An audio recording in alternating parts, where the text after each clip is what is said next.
This is the Microschool Minute, your weekly dose of microschooling news and events.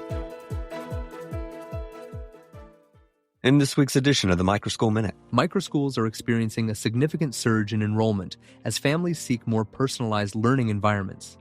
These flexible models are increasingly attractive to students and parents who feel underserved by traditional systems, often leading to mid-year transfers that help students escape standardized settings.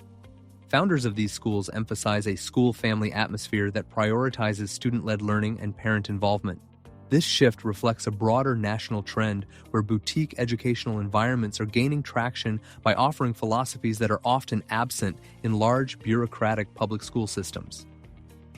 Colorado lawmakers have successfully avoided major cuts to K-12 and higher education in the proposed 2026-27 budget, despite an overall shortfall of $1.2 billion. The Joint Budget Committee prioritized maintaining constitutionally mandated funding levels, opting instead for reductions in healthcare programs and state reserves.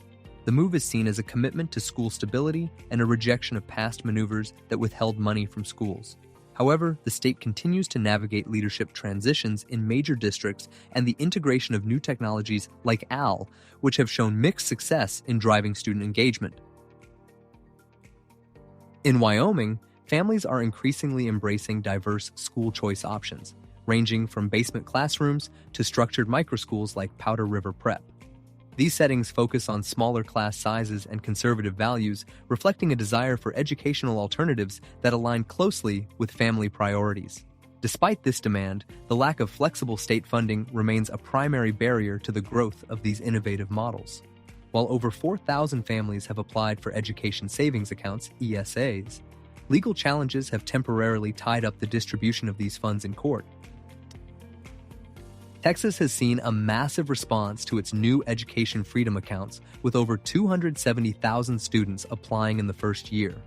The $1 billion program is intended to provide state funds for private school or homeschooling expenses, but officials warn that the current budget is expected to dry up before reaching all applicants.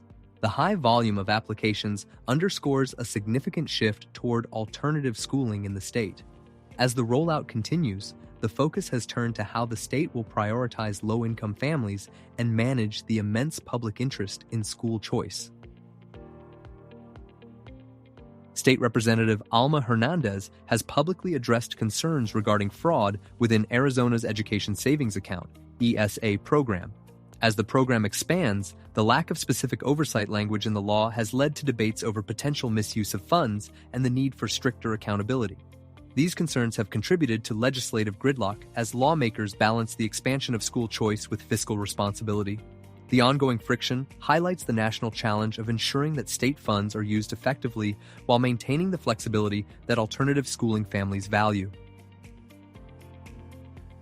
Alabama lawmakers have finalized a record-breaking $12.4 billion education budget for next year, which includes substantial support for alternative schooling. The package allocates $86.25 million for the Choose Act education savings accounts and provides an additional $100 million supplemental appropriation to cover awards for the upcoming academic year. The budget also includes a 2% pay raise for educators, reflecting a comprehensive approach to supporting both traditional and alternative educational pathways. This financial commitment is designed to meet the growing demand for diverse learning options across the state. The Alabama Choose Act has seen a record 49,000 student applications for the 2026-27 school year, far surpassing previous years. Governor Kay Elvey noted that the increase reflects a clear desire among families to choose schools that align with their specific priorities and their children's needs. The program, which allows eligible families to receive up to $7,000 per child, is part of a statewide effort to provide educational options outside the traditional public school system. Families expect to receive notification of their funding status by mid-April. In Iowa, Republican candidate Randy Feenstra has proposed potential changes to the state's ESA law to ensure private schools compete on a level playing field with public institutions. One suggestion includes requiring private schools to accept all student applications, regardless of space or individual education needs. The goal of these proposed shifts is to return LOA to its historical top-tier national ranking in education. Feenstra's approach emphasizes reducing bureaucracy and ensuring all schools have the resources and requirements to serve all students effectively. A debate has emerged in Arkansas regarding a proposed constitutional amendment that would require uniform academic and accreditation standards for any school receiving public funds. Critics argue this command for sameness would undermine the unique benefits of alternative models like microschools by forcing them into a single bureaucratic image. Proponents view the amendment as a matter of fairness and accountability, while opponents maintain that equal accountability should not mean forced uniformity. The outcome of this debate will significantly impact the future of school choice and the independence of private educational options in the state. The U.S. Department of Education has begun offloading several elementary and secondary education programs to the Department of Labor as part of a new federal partnership. This move is intended to create a more coordinated workforce system by fusing learning with vocation and industry. While proponents argue this will enhance upskilling opportunities, critics worry that fragmenting education responsibilities across multiple agencies will weaken oversight and create administrative challenges. The partnership has already launched grant competitions focused on literacy and performance-based teacher compensation. Thank you for tuning in to the Microschool Minute, your weekly review of microschooling news and events.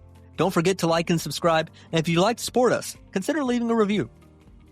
Until next week, happy microschooling.